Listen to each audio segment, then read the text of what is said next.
Assalamualaikum warahmatullahi wabarakatuh.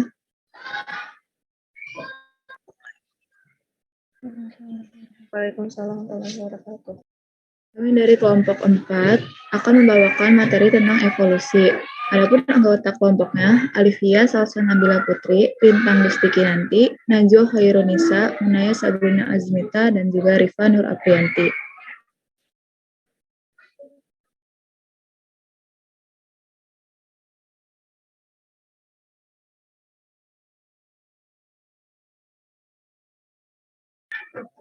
Teori asal-usul kehidupan. Yang pertama ini ada teori abiogenesis pada abad keempat sebelum Masehi. A artinya tidak dan bios makhluk hidup, genesis pembentukan. Teori abiogenesis adalah teori yang menyatakan bahwa makhluk hidup berasal dari benda tidak hidup, atau dengan kata lain dikenal dengan teori generatio spontanea, yang berarti makhluk hidup terbentuk secara spontan. Ini terjadi karena orang-orang pada zaman dahulu mendapatkan fakta dari hal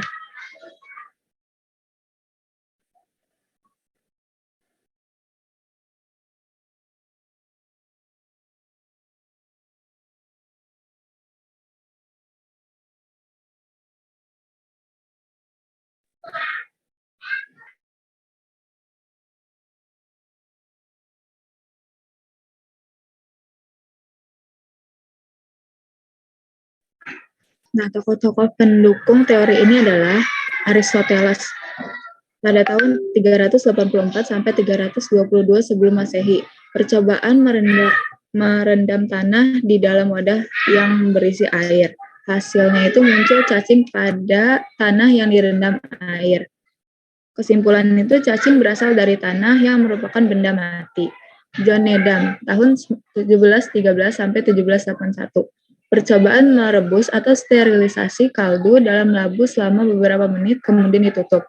Hasilnya itu setelah didiamkan beberapa hari terdapat bakteri pada kaldu. Kesimpulannya, bakteri berasal dari kaldu yang merupakan benda mati. Next. Nah, Anthony van Leeuwenhoek. Percobaan itu mengamati air rendaman jerami dengan mikroskop buatannya. Hasilnya ditemukan protozoa pada air rendaman jerami.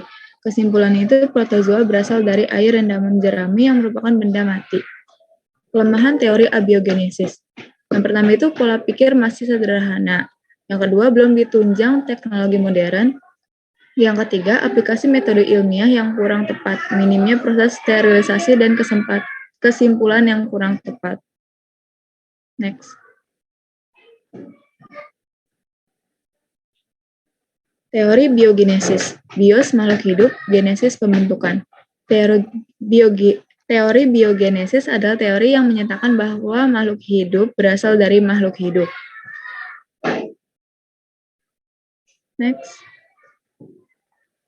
Nah, tokoh-tokoh pendukung teori ini adalah yang pertama ada Francisco Redi, 1626 sampai 1799. Francisco Redi melakukan 2 kali percobaan. Percobaan yang pertama itu, hasil percobaan pertamanya disanggah karena pada wadah yang tertutup tidak dapat berlangsung kehidupan sebab wadah tidak mengandung udara. Maka pantas saja tidak terdapat kehidupan pada wadah tertutup. Nah, percobaan yang kedua bisa dilihat pada gambar. Kesimpulannya, kehidupan berasal dari telur. Omne vivum ex ovo. Makhluk hidup berasal dari telur. Next. Lazzaro Spallanzani, 1729 sampai 1799. Tujuannya itu untuk menyanggah percobaan John Needham karena proses sterilisasinya yang minim. Percobaannya itu menggunakan 2 kelompok labu. Labu pertama berisi cairan kaldu daging yang dipanaskan dan dibiarkan terbuka. Labu kedua berisi cairan kaldu daging yang dipanaskan kemudian ditutup rapat. Hasilnya, pada kelompok labu 1, kaldu berubah menjadi keruh, terdapat mikroorganisme. Pada kelompok labu 2, kaldu tampak jernih, tidak terdapat mikroorganisme. Kesimpulannya, pada kelompok labu 1 timbul mikroorganisme karena terjadi kontaminasi mikroorganisme dari udara. Adanya telur harus didahului oleh adanya kehidupan. Omne ovum ex vivo. Setiap telur berasal dari makhluk hidup. Next. Yang selanjutnya ada Louis Pasteur, Prancis 1822 sampai 1895. Percobaan ini menyempurnakan percobaan Lazaro Spallanzani dengan mempertahankan udara menggunakan labu leher angsa. Percobaannya itu menggunakan dua kelompok labu leher angsa. Labu yang pertama berisi cairan kaldu daging yang dipanaskan dan diletakkan secara tegak atau vertikal. Labu yang kedua berisi cairan kaldu daging yang dipanaskan, kemudian diletakkan secara horizontal atau dimiringkan. Hasilnya itu kelompok labu 1, kaldu tetap jernih dan tidak mengandung mikroorganisme. Kelompok labu 2, kaldu menjadi keruh dan mengandung mikroorganisme. Kesimpulannya, kehidupan tidak dapat muncul pada tempat yang tidak terkontaminasi kehidupan. Omne vivum ex vivo, makhluk hidup berasal dari makhluk hidup.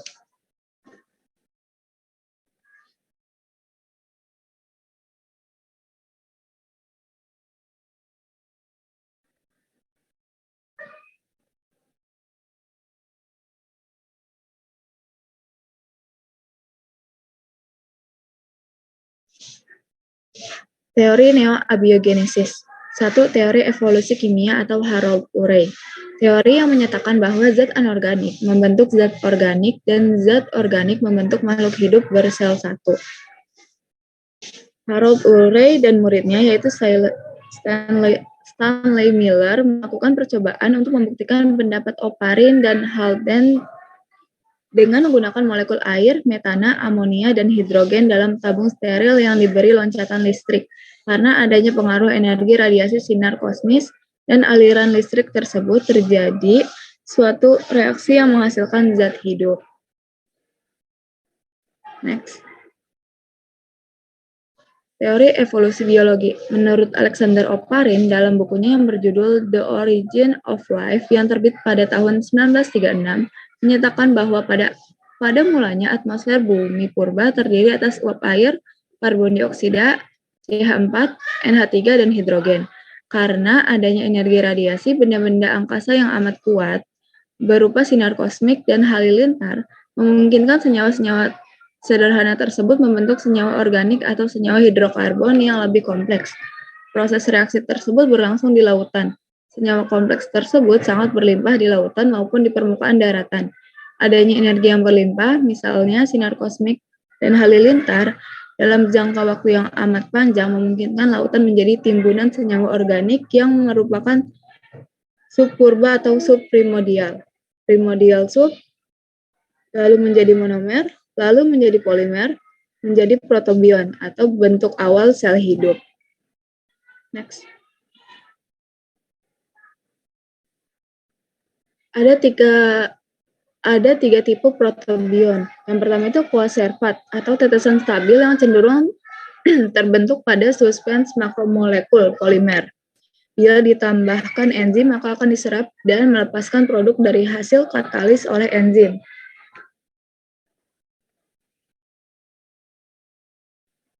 Yang kedua itu ada mikrosfer atau protobion yang terbentuk dengan sendirinya menjadi tetes kecil saat didinginkan. Tersusun dari protenoid dan dikelilingi membran dua lapis dan akan mengalami pembengkakan atau penciutan osmotik bila ditempatkan dalam larutan garam. Yang ketiga ada liposom. Protobion yang langsung terbentuk dengan sendirinya menjadi tetes kecil apabila komposisi organiknya mengandung lipid tertentu. Next.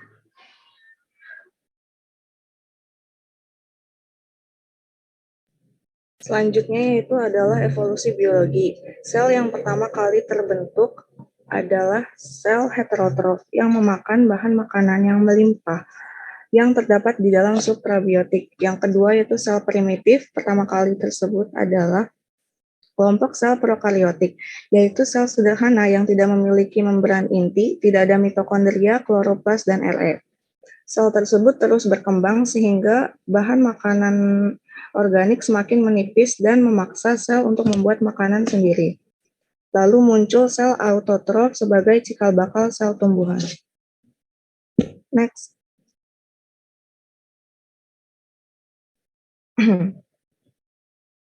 Pengertian evolusi. Evolusi merupakan perubahan struktur tubuh makhluk hidup yang berlangsung secara perlahan-lahan dalam waktu yang sangat lama. Evolusi berasal dari bahasa Latin yakni evolvo yang artinya membentang. Pengertian tentang konsep evolusi dapat timbul baik secara alam maupun secara logika dari pengertian tentang genetika. Next. Teori-teori evolusi. Next. Yang pertama itu adalah teori-teori evolusi pra-Darwin. Teori-teori evolusi pra-Darwin yang pertama itu adalah teori kreasionisme, yaitu semua makhluk hidup diciptakan Tuhan tanpa melalui proses evolusi atau penciptaannya terjadi sekali secara lengkap. Teori ini didukung oleh Aristoteles. Yang kedua itu adalah teori katatropisme, yaitu semua makhluk hidup dihasilkan oleh nenek moyang yang umum dan muncul atau punahnya makhluk hidup disebabkan adanya bencana alam. Teori ini didukung oleh George Cuvier. Yang ketiga itu adalah teori gradualisme, yaitu perubahan geologis berlangsung pelan-pelan tapi pasti. Tetapi teori ini tidak mampu dijelaskan dengan mekanisme yang meyakinkan. Yang keempat yaitu adalah teori uniformitarianisme, yaitu proses geologis ternyata menuruti pola yang seragam, sehingga kecepatan dan pengaruh perubahan selalu seimbang dalam kurun waktu. Misalnya yaitu terbentuknya gunung selalu diimbangi dengan erosi gunung. Dan yang terakhir yaitu teori Lamarck, yaitu bahwa makhluk hidup berevolusi terhadap bahwa makhluk hidup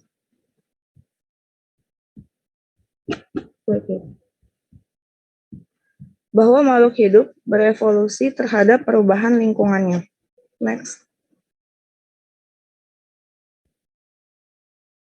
Yang selanjutnya itu adalah teori pasca Darwin.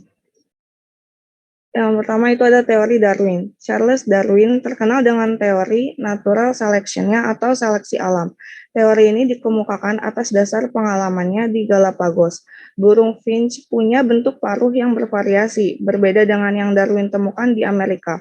Menurut Darwin, hal itu disebabkan karena burung finch beradaptasi dengan variasi makanannya di Kepulauan Galapagos. Dari pengamatan tersebut, menurut teori Darwin, yaitu spesies yang berkembang sekarang berasal dari spesies yang hidup pada masa lampau. Lalu, selanjutnya adalah evolusi terjadi melalui seleksi alam.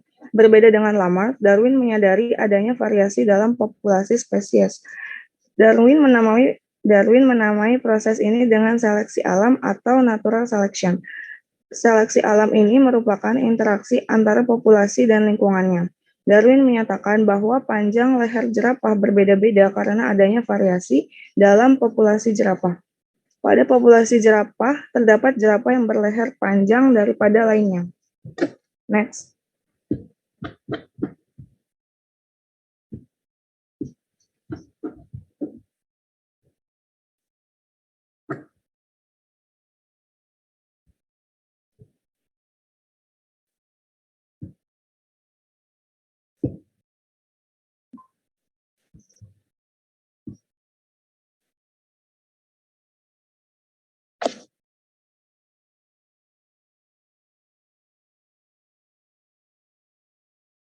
Beberapa pendapat dari para ahli pada teori pasca Darwin, yaitu dari Alfred Wallace, yaitu bahwa spesies yang ada sekarang berasal dari spesies masa silam yang mampu bertahan hidup. Dari Count de Buffon, yaitu variasi-variasi kecil yang terjadi karena pengaruh alam sekitar yang diwariskan. Dari Thomas Robert Malthus, yaitu pertambahan jumlah penduduk naik seperti deret ukur, sedangkan bahan makanan yang tersedia naik seperti nilai hitung. Dari August Weismann, yaitu melengkapi teori Darwin dan teori genetika modern. Evolusi adalah masalah genetika, yakni soal keturunan, bagaimana mewariskan gen-gen melalui sel kelamin. Next.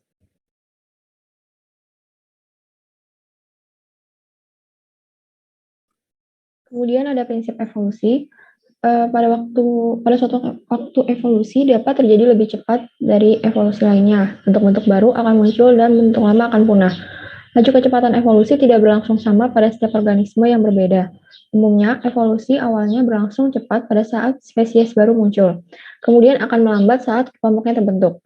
Spesies baru bukanlah bentuk dari yang paling sempurna dan langsung hidup, melainkan berasal dari bentuk sederhana yang belum terspesialisasi. Evolusi tidak selalu dimulai dari yang sederhana ke kompleks, karena ternyata ada banyak contoh dari evolusi regresif, yaitu evolusi dari bentuk kompleks ke bentuk sederhana. Contoh dari evolusi regresif ini adalah burung kasuari. Burung kasuari diturunkan dari burung bersayap yang bisa terbang, tapi kemudian berkembang menjadi burung kasuari yang tidak bersayap dan tidak bisa terbang. Evolusi terjadi dalam populasi, bukan dalam individu. Evolusi ini terjadi karena proses mutasi, reproduksi diferensial, dan seleksi alam.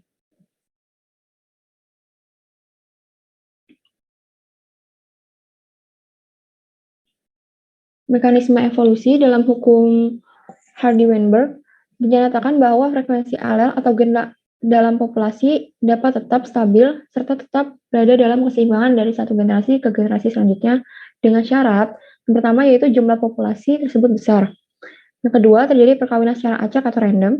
Yang ketiga, tidak terjadi mutasi maju atau balik. Yang keempat, tidak ada seleksi. Dan yang kelima, tidak ada migrasi. Evolusi akan terjadi jika salah satu syarat tidak terpenuhi. Dengan demikian, mekanisme dasar yang menyebabkan proses evolusi adalah seleksi alam, hanjutan atau pergeseran genetik atau genetic drift, aliran gen flow, mutasi, dan perkawinan tidak acak. Kemudian yang pertama itu seleksi alam. Menurut The American Heritage Science Dictionary, seleksi alam adalah suatu proses di mana organisme-organisme yang lebih baik penyesuaiannya terhadap lingkungan akan menghasilkan keturunan yang lebih baik dan yang lebih banyak dibandingkan yang lain. Sebagai hasil dari seleksi alam, proporsi organisme suatu spesies dengan karakteristik yang bersifat adaptif terhadap lingkungan akan meningkat pada masing-masing generasi. Yang B itu hanjutan atau pergeseran genetik atau genetic drift. Adalah perubahan dalam frekuensi gen pada suatu populasi berukuran kecil akibat kejadian acak. Secara ideal, suatu populasi itu harus berukuran besar agar hanjutan atau pergeseran genetiknya itu tidak mempengaruhi kumpulan gennya. Yang ketiga yaitu ada aliran gen atau gen flow. Juga disebut campuran gen atau migrasi gen. Adalah pertukaran dari variasi genetik antar populasi ketika faktor geografi dan habitat bukan rintangan. Yang keempat yaitu mutasi. Adalah perubahan dalam DNA suatu organisme. Suatu mutasi baru yang diturunkan melalui gamet dapat dengan segera mengubah kumpulan gen suatu populasi. Yang terakhir yaitu perkawinan tidak acak. Syarat lain agar kesetimbangan Hardy-Weinberg dapat dipertahankan adalah perkawinan acak. Kemudian pola-pola evolusi. Mekanisme evolusi terjadi mengikuti pola-pola tertentu antara lain. Yang pertama yaitu ada evolusi divergen. Terjadi ketika suatu spesies yang berbeda berkembang dari nenek moyang yang sama. Yang kedua yaitu evolusi konvergen. Terjadi ketika dua spesies yang berkerabat jauh memiliki sifat atau karakteristik yang mirip. Hal ini terjadi karena spesies tersebut hidup dalam habitat yang sama, sehingga dituntut untuk beradaptasi pada lingkungan yang sama. Yang ketiga yaitu radiasi adaptif. Terjadi ketika sejumlah anggota populasi tunggal mengalami evolusi divergen secara bersama-sama.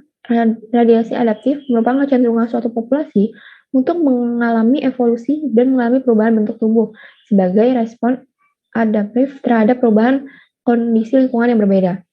Yang terakhir yaitu ada koevolusi, di mana terjadi ketika dua spesies itu sama-sama melakukan evolusi dan saling mempengaruhi satu sama lain.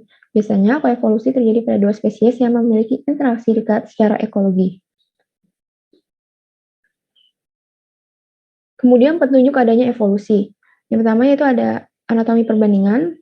Homologi adalah dua organ yang mempunyai bentuk dan fungsi yang berbeda, tapi kedua organ tersebut memiliki bentuk dasar yang sama. Analogi ini adalah dua organ yang mempunyai bentuk dasar yang berbeda, tapi akibat peristiwa evolusi, konvergen menjadikan organ tersebut mempunyai fungsi yang sama.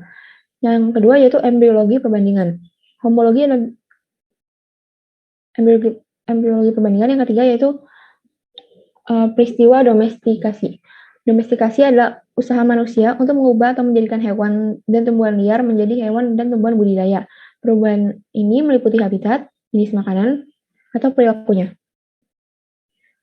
Kemudian ada fisiologi perbandingan. Pada umumnya, Ditemukan persamaan proses fisiologi antara berbagai makhluk hidup, misalnya dalam hal sintesis protein, proses metabolisme, respirasi, ekskresi, dan lain-lain.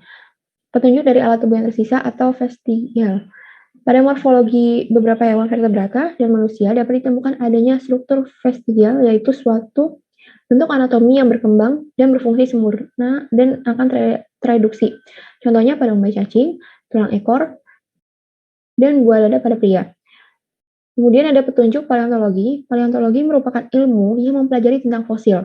Melalui penelitian fosil dapat diketahui bahwa telah terjadi perubahan, perkembangan, atau suksesi organisme yang merupakan bukti langsung dari evolusi, yaitu organisme sederhana menjadi organisme yang semakin kompleks dan beragam. Kemudian perbandingan biokimia, jika dianalisis secara kimia, tubuh beberapa makhluk hidup itu menunjukkan adanya kesamaan. Organisme yang menunjukkan kesamaan tersebut memiliki hubungan kekerabatan yang dekat.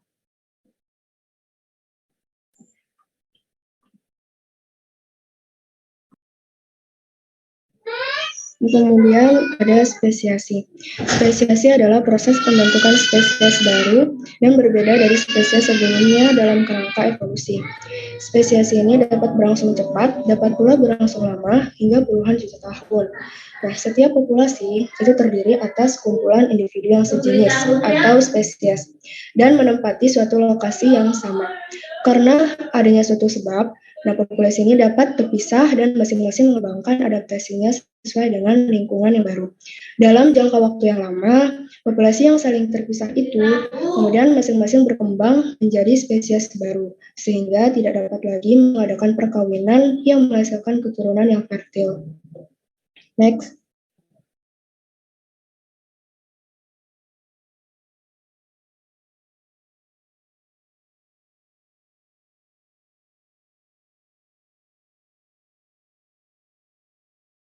Kemudian hal-hal yang mempengaruhi spesiasi. Yang pertama, itu adanya peristiwa poliploidi.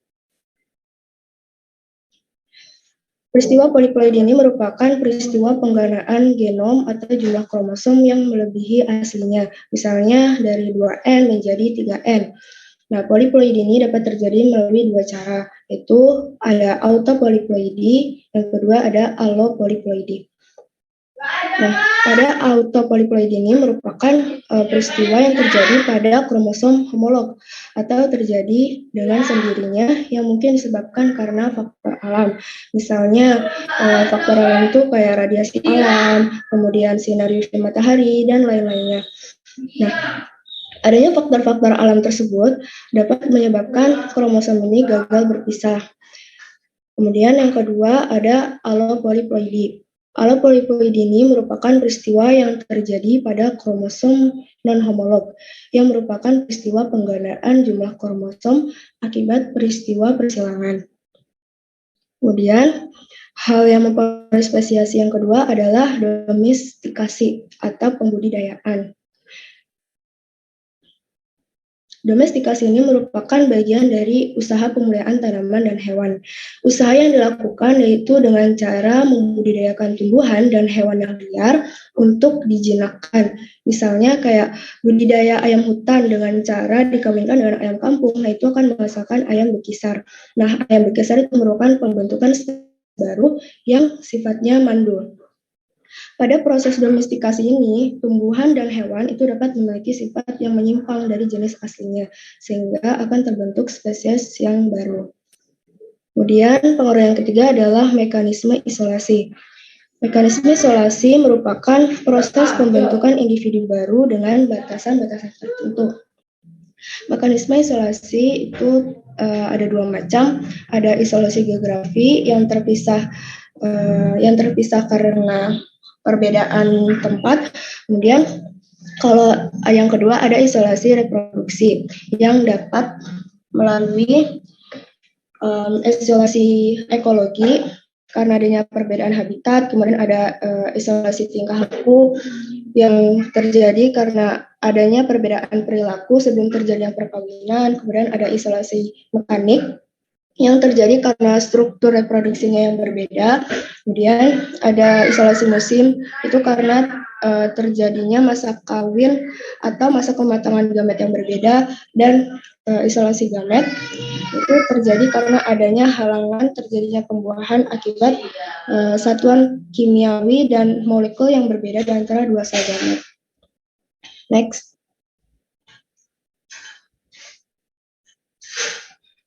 Kemudian ada aplikasi teori evolusi. Yang pertama ada pada bidang pertanian. Nah, penyakit dan hama itu mengembangkan resistensi terhadap obat-obatan dan pestisida yang kita gunakan untuk melawannya. Kemudian pada bidang kesehatan, pengetahuan tentang evolusi virulensi parasit pada populasi manusia ini dapat membantu memandu kebijakan kesehatan masyarakat. Kemudian yang ketiga, teori alokasi jenis kelamin. Berdasarkan teori evolusi ini digunakan untuk memprediksi kondisi di mana burung kakapo yang sangat terancam punah akan menghasilkan lebih banyak keturunan betina yang membawanya dari ambang kepunahan.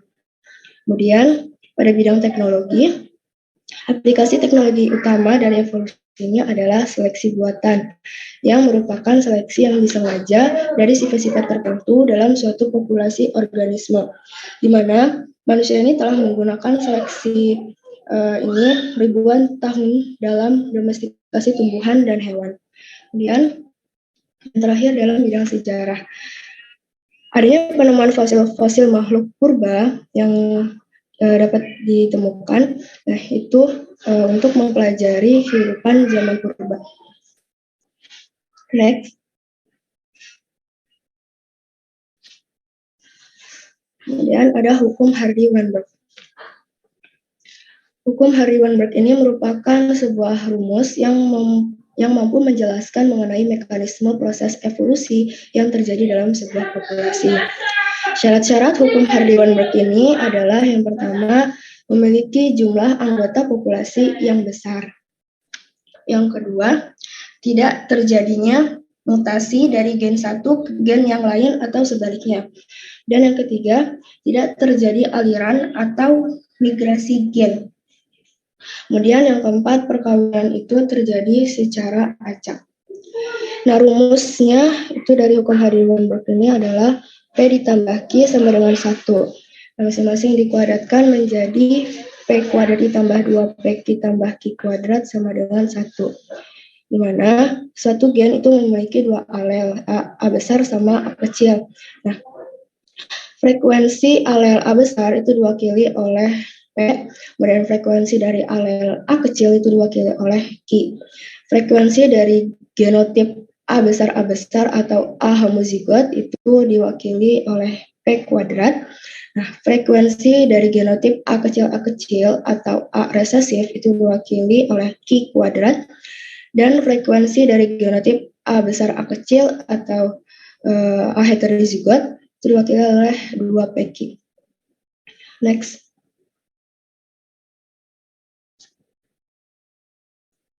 Ini adalah contoh soal dari penerapan hukum Hardy-Weinberg. Jika diketahui penduduk desa A terdapat pria normal 90%, maka berapa persen wanita buta warna dan wanita normal di desa tersebut? Ya, pertama itu diidentifikasi dulu. Mengenai di sini di soalnya ada pria normal. Nah, pria normal itu memiliki alel XB besar Y. Nah, XB besar itu adalah kalau di rumus tadi kita anggap itu A besar. Nah, berarti ini dimisalkan P. Kemudian pria buta warna itu memiliki alel XB kecil ya, di mana di sini B kecil XB kecil. Nah, di sini dimisalkan Q. Kemudian yang ditanya itu adalah wanita buta warna sama wanita normal. Nah, untuk wanita normal itu memiliki alel XB besar. Nah, ini kan berarti homozigot ya. Berarti ini diwakili diwakili atau dimisalkan P kuadrat. Kemudian untuk wanita yang buta warna itu XB kecil. Berarti itu yang resesif. Berarti ini misalkan Q kuadrat. Kemudian untuk wanita normal karirnya itu XB besar, XB kecil. Berarti ini adalah heterozigot, berarti dimisalkan 2 PQ. Nah, diketahui di soal pria normal itu 90%. Nah, maka pria normal kan itu P 90%, berarti ini setara dengan 0,9. Nah, masukin ke rumusnya P ditambah Q sama dengan 1. Didapat Q sama dengan 1 kurangin 0,9 sama dengan 0,1. Nah, pakai rumus tadi P kuadrat ditambah Q kuadrat itu sama dengan 0,9 kuadrat ditambah 0,1 kuadrat, dimana P kuadrat ditambah Q kuadrat sama dengan 0,81 ditambah 0,01. Nah, P kuadrat kan tadi wanita normal. Nah, wanita normal itu 0,81. Yang ditanya berapa persen ya, berarti 0,81 dikali 100%, itu 81%. Kemudian untuk wanita buta warnanya itu 0,01 dikali 100%, yaitu 1%. Jadi dapat wanita normal itu yang ada di dasar tersebut sebanyak 81% dan wanita buta warna sebanyak 1%. Next.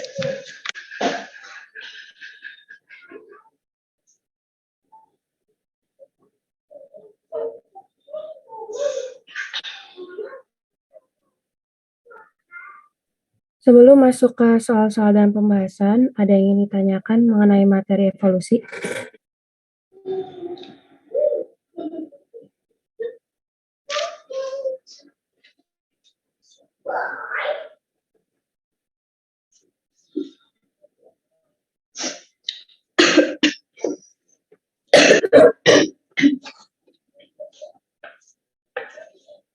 Oke, jika tidak ada, lanjut ke pembahasan soal-soal.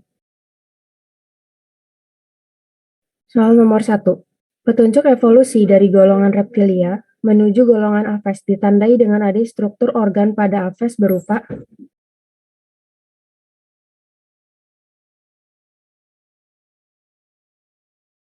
diberi waktu 1 menit untuk menjawab soal ini.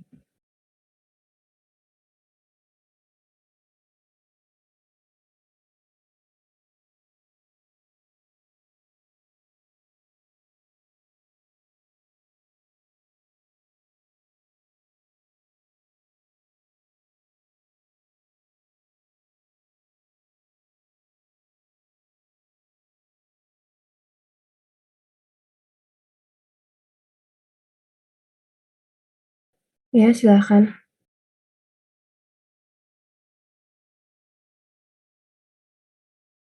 Oke, dikunci ya jawabannya B, sisik. Ternyata benar jawabannya B. Kenapa sisik? Itu karena salah satu petunjuk adanya evolusi dari golongan reptil menuju golongan Aves adalah adanya sisik pada golongan Aves. Nah, sisik pada golongan Aves sudah tidak berguna lagi karena merupakan alat tubuh yang tersisa atau organ vestigial.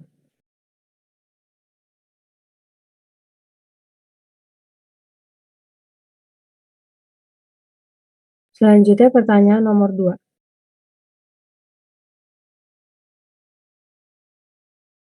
Berikut ini organ-organ tubuh berbagai jenis makhluk hidup. Tangan manusia,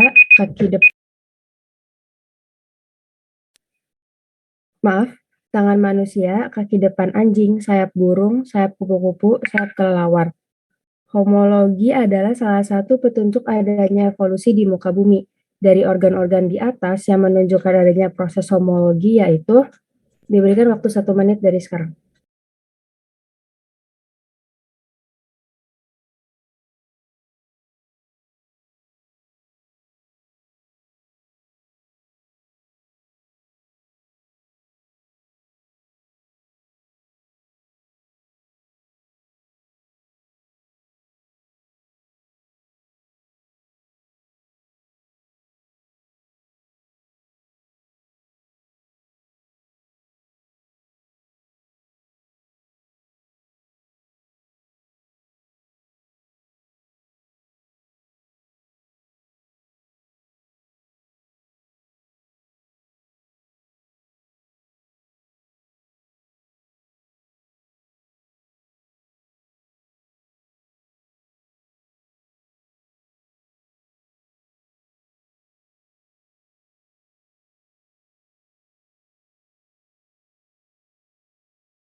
Oke, waktunya sudah habis. Ada yang ingin mencoba menjawab pertanyaannya?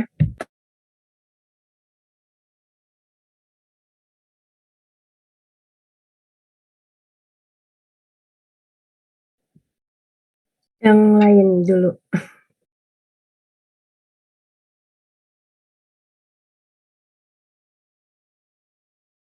Kalau nggak ada yang menjawab, ditunjuk aja ya berarti.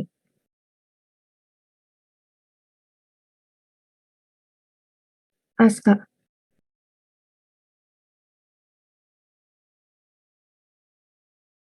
ada Aska?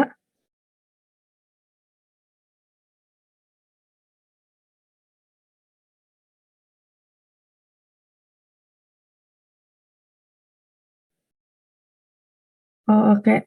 Ganti Arifin.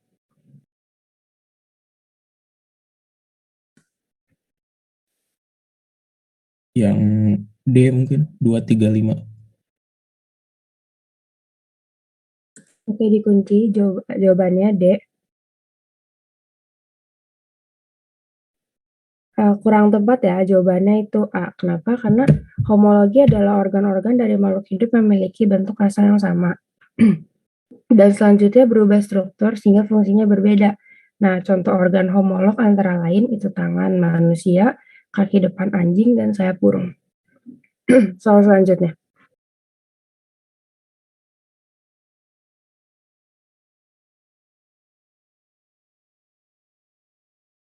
Soal nomor 3.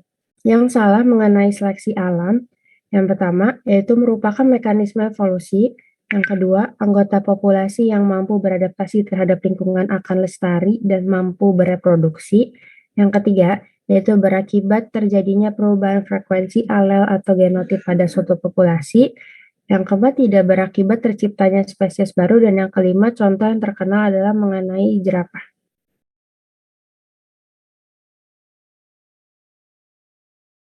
Diberikan waktu 1 menit.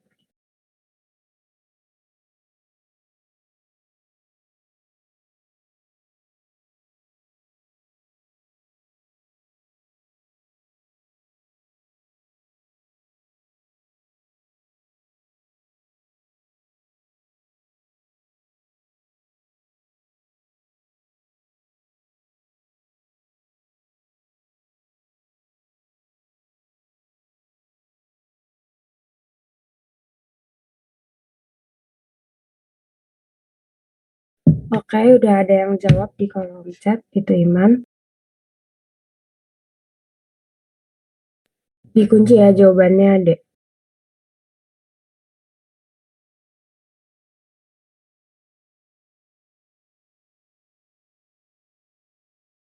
Benar jawaban Iman, jawabannya D, yaitu kenapa seleksi alam dapat menyebabkan terciptanya spesies baru. Selanjutnya soal nomor 4.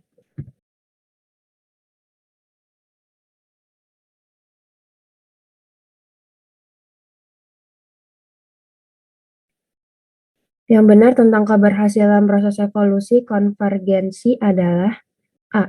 Yang berkerabat jauh tampak dekat. B. Spesies yang menempati lingkungan berbeda. C. Memiliki yang secara anatomi sama. D. Fungsi organ tubuh berbeda meskipun secara anatomi sama. Dan E. Organ tubuh berbeda karena secara anatomi berbeda.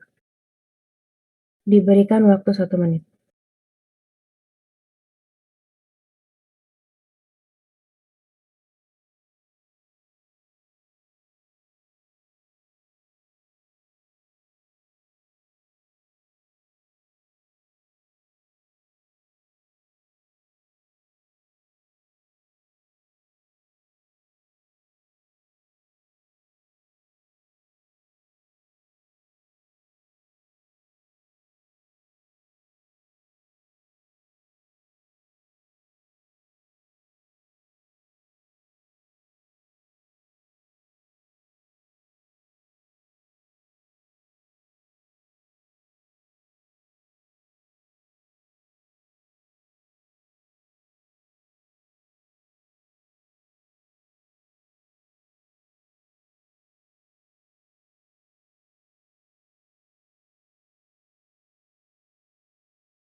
Oke, waktu habis. Sudah ada yang menjawab di kolom chat. Itu Alfrida,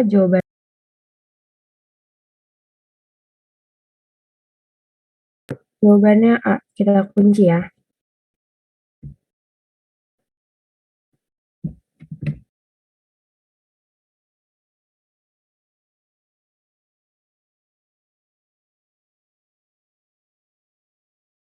Jadi benar jawabannya A, yaitu kenapa jawabannya A, karena proses evolusi secara konvergensi ditunjukkan oleh adanya perubahan analogi pada organ tubuh di mana spesies yang berkerabat dekat. Soal selanjutnya nomor 5.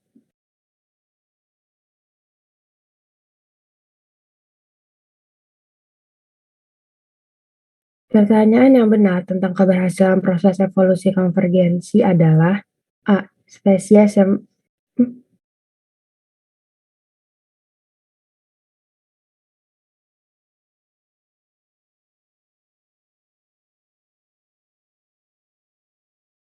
Ke nomor berikutnya aja. Ini soalnya sama ya dengan yang nomor 4 tadi. Iya, Miss, maaf, Miss. Ya, nggak apa-apa.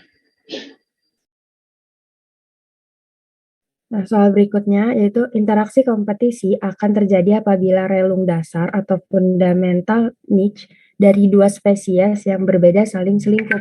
Sebab selingkupan merupakan relung yang sesungguhnya atau realized niche dari dua spesies tersebut. Diberikan waktu 1 menit.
Ya, waktu habis. Ada yang ingin mencoba untuk menjawab?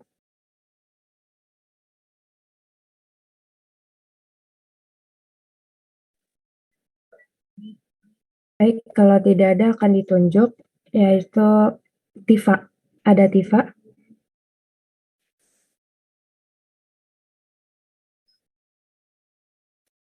Iya, ada. Kalau mungkin jawabannya A, pernyataan benar, alasan benar, saling berhubungan. Oke, dikunci ya jawabannya A.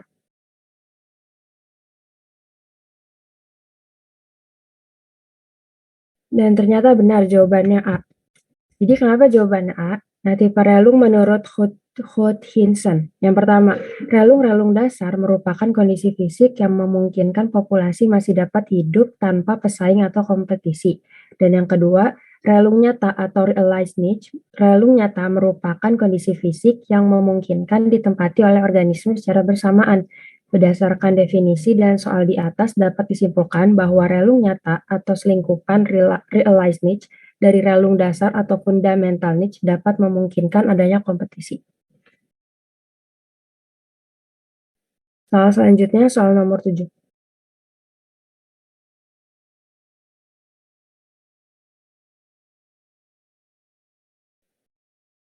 Faktor utama menyebabkan penurunan populasi biston betularia bersayap cerah secara revolusi industri adalah A.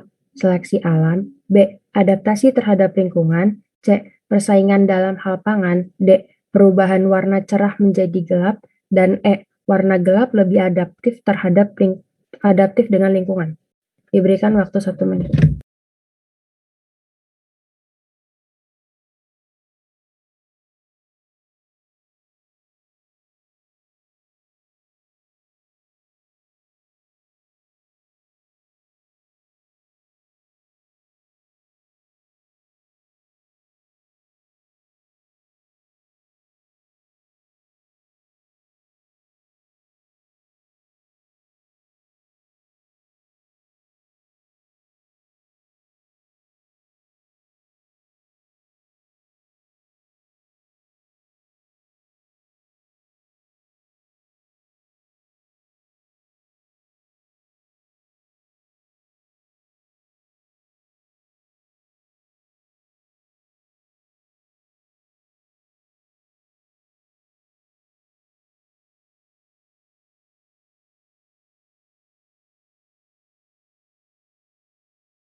Oke, waktunya sudah habis. Ada yang ingin mencoba menjawab?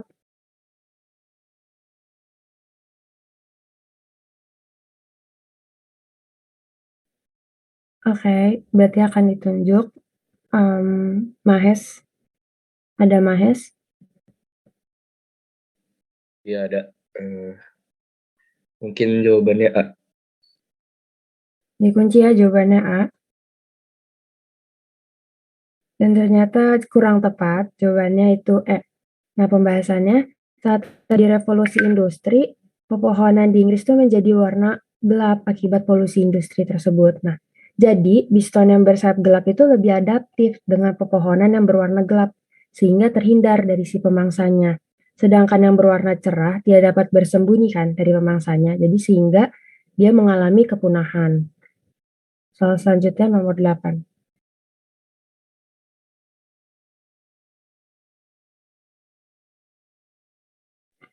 Soal yang nomor 8, organ yang digunakan akan berkembang dan organ yang tidak dipakai akan menyusut.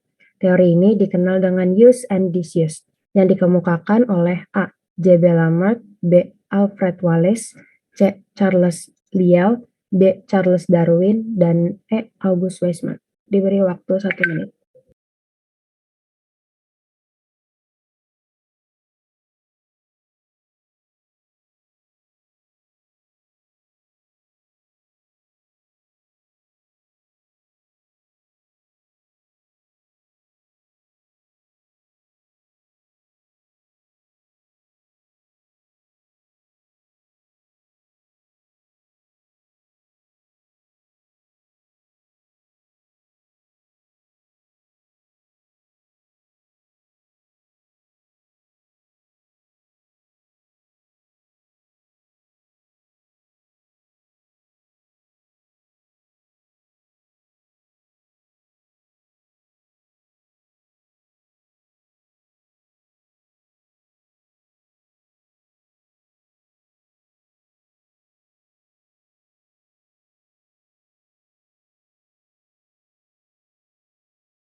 Ya, waktunya habis. Ada yang mencoba menjawab?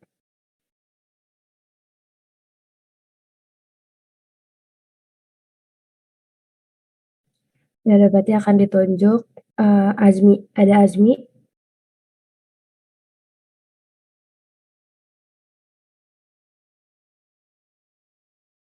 Oke, Azmi menjawab A.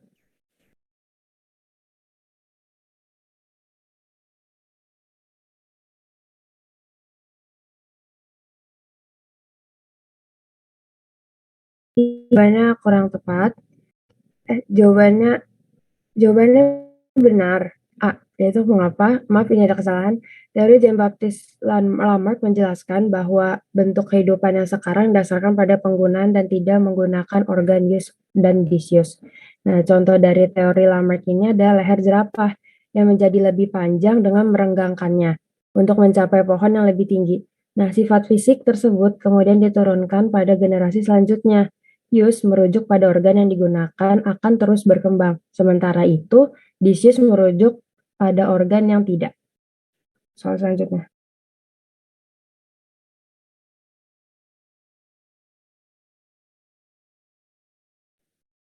Soal nomor 9, fosil yang dianggap sebagai nenek moyang bersama antara manusia dengan kera adalah A. Ramapithecus, B. Australopithecus, Egyptopithecus, D. Pithecanthropus, dan E.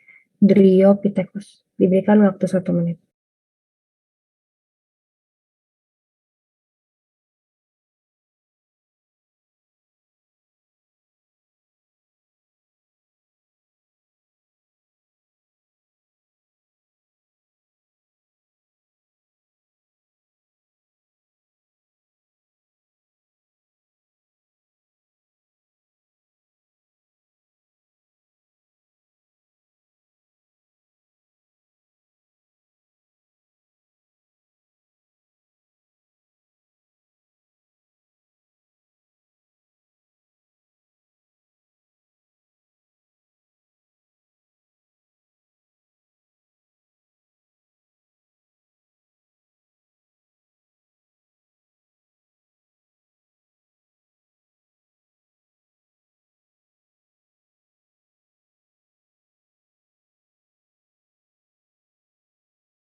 Oke, waktunya sudah habis. Ada yang ingin mencoba menjawab?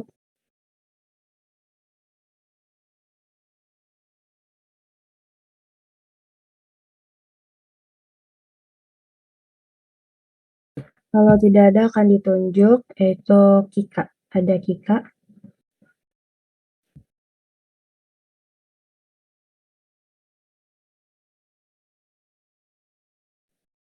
Ada Kika?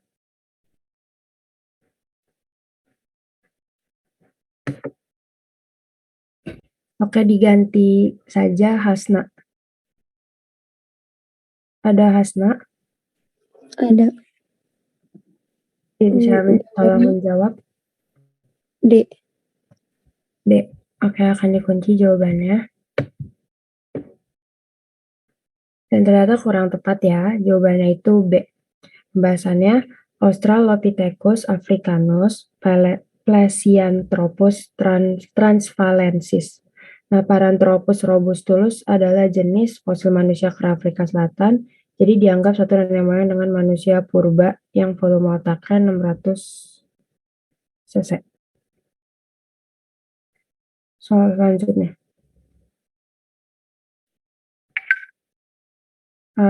Soal terakhir yaitu laki-laki penderita buta warna pada suatu wilayah sebanyak 7%, persentase wanita karir dan wanita buta warnanya adalah. Diberikan waktu 1 menit untuk menjawab soal ini.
Oke, waktunya sudah habis. Ada yang udah ketemu belum jawabannya?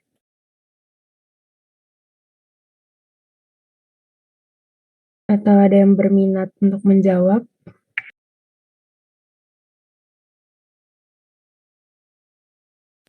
Oke, udah ada Yusuf Al-Azmi jawab A. Jadi dikunci ya jawabannya.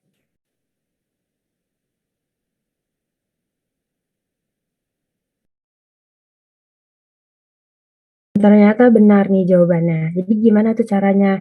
Nah, perumusan hukum Hartley-Weinberg untuk buta warna ada sebagai berikut. Kan seperti jelasin sebelumnya, yaitu P tambah Q sama dengan 1, yaitu dengan P laki-laki normal, itu XY, dan laki-laki buta warna tuh XCBY. Nah, di situ kan yang tadi sebelumnya, di slide sebelumnya dijelasin bahwa P kuadrat tambah 2PQ tambah Q kuadrat sama dengan 1 ya. Nah, situ dengan wanita normal itu XX. Terus 2PQ itu menyatakan wanita carrier. Kemudian kayak Q kuadrat itu wanita buta warna XCB, XCB, XCB. Nah, di sini kan yang diketahui itu laki-laki penderita buta warna ya, 7%. Nah, berarti Q-nya itu sama dengan 7%. Nah, P tambah Q sama dengan 1. Jadi, P sama dengan 1 kurang Q. Jadi, bisa langsung dikurangin aja. P1 dikurang 7%, itu sama dengan 93%. Jadi, satunya dijadikan persentase. Nah, jadi ketemu nih si P-nya 93%. Nah, persentase wanita karirnya berapa gitu kan. Nah, itu kan kalau wanita karir tuh 2 PQ kan. Berarti 2 PQ-nya sama dengan 2 dikali persentase diubah menjadi desimal. Tadi kan P itu sama dengan 93% kan. Diubah jadi desimal jadi 2 dikali 0,93 Kemudian dikali Ki yang tadi merupakan laki-laki penderita buta warna 0,07. Jadi jawabannya 0,13 atau sama dengan 13%. Nah, bagaimana dengan persentase wanita buta warna? Nah, wanita buta warna dilambangkan dengan Ki kuadrat. Nah, jadi tinggal yang Ki tadi dikuadratin. Jadi 0,07 dikuadratin hasilnya 0,0049 atau setara dengan 0,49%.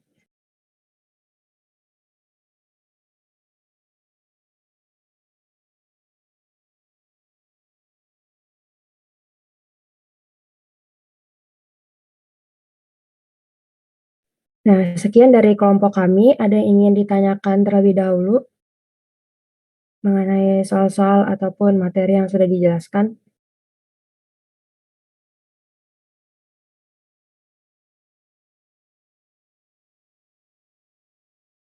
Jika tidak ada, kami akan menutup presentasinya. Sekian dari kami. Mohon maaf bila banyak kekurangan. Wassalamualaikum warahmatullahi wabarakatuh. Waalaikumsalam warahmatullahi wabarakatuh.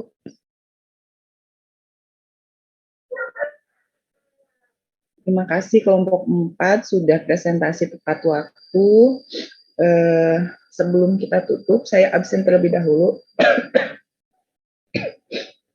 Ahmad Syarif. Ahmad Syarif, tidak ada ya? Arifin. Hadir, Miss. Arik. Oke. Arzika. Arzika. Tidak ada. Elfrida. Elfrida hadir. Gifari. Gifari.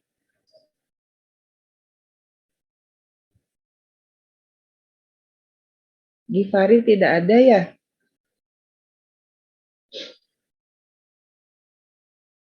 Gifari sudah 4 kali tidak hadir. KM siapa nih KM-nya? Gilang. Gilang ada Gilang. Gilang. Bisa cari tahu nggak kenapa Gifari udah 4 kali biologi nggak hadir? Di pelajaran sebelumnya, di pelajaran yang lain dia hadir. Walah, kenapa ya? Bisa nanti minta tolong dihubungi, suruh menghubungi saya ya. Ya nggak apa-apa Gilang. Oke. Hania. Hadir, Miss. Hasna. Hadir, Miss. Kumara. Hadir, Miss. Lintang ada. Farid. Farid ada. Gilang ada. Iman. Oke, Iman hadir. Kaisan. Kaisan. Kaisan tidak ada ya?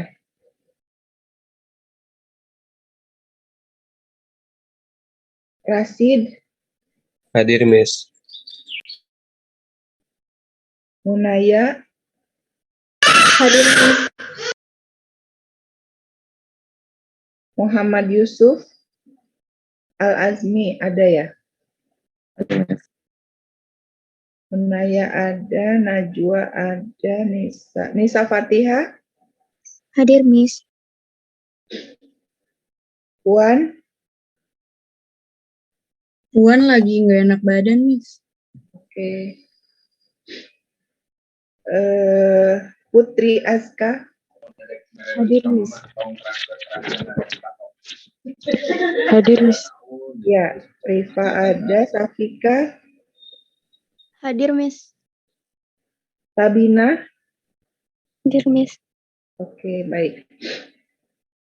Ya, anak-anak terima kasih banyak Mohon maaf, saya tidak akan menambahkan materi karena kepalanya lumayan berat ini. Mudah-mudahan semua yang sakit bisa sembuh.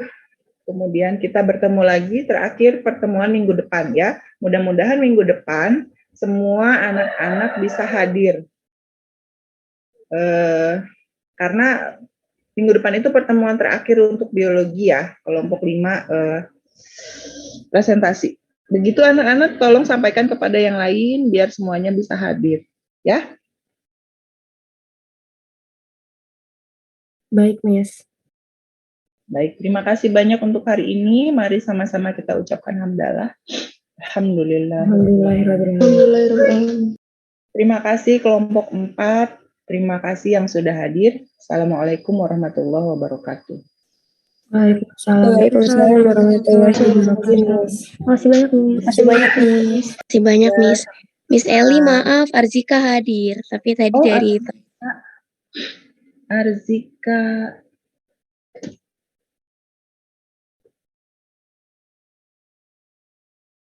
Oke, ada lagi?